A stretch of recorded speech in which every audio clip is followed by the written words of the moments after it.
ఢిల్లీలో మీడియాతో CM Revanth chit chat నిర్వహించారు. 2-3 రోజుల్లో కాళేశ్వరంపై మీడియాతో మాట్లాడతానన్నారు రేవంత్.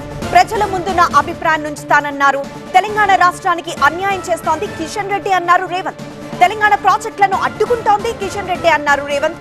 రాష్ట్రానికి ఒక్క ప్రాజెక్టు కూడా తీసుకురాలేదని, తెలంగాణ అంశాలపై కేబినెట్ మంత్రిగా నాతో ఒక్క రివ్యూ కూడా జరపలేదన్నారు. నా ఢిల్లీ పర్యటన కేవలం కర్ణాటకలో కులగణన గురించే అన్నారు రేవంత్. బీఆర్ఎస్ నేతలను తానున్నంత వరకు కాంగ్రెస్ లో చేర్చుకునేదే లేదని స్పష్టం చేశారు రేవంత్.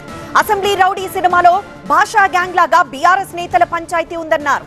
మీడియాని తమ వైపుకు తిప్పుకునేందుకే బీఆర్ఎస్ నేతల డ్రామాలు అంటున్నారు రేవంత్.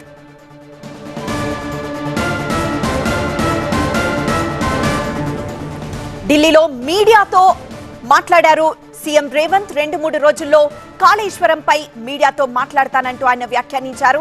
ఇక ప్రజల ముందు తన అభిప్రాయం ఉంచుతాను.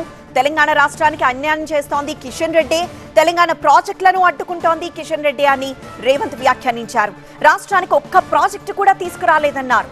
తెలంగాణ అంశాలపై కేబినెట్ మంత్రిగా తనతో ఒక్క రివ్యూ కూడా జరపలేదని, తన ఢిల్లీ పర్యటన కేవలం కర్ణాటకలో కులగణన గురించే అని రేవంత్ స్పష్టం చేశారు.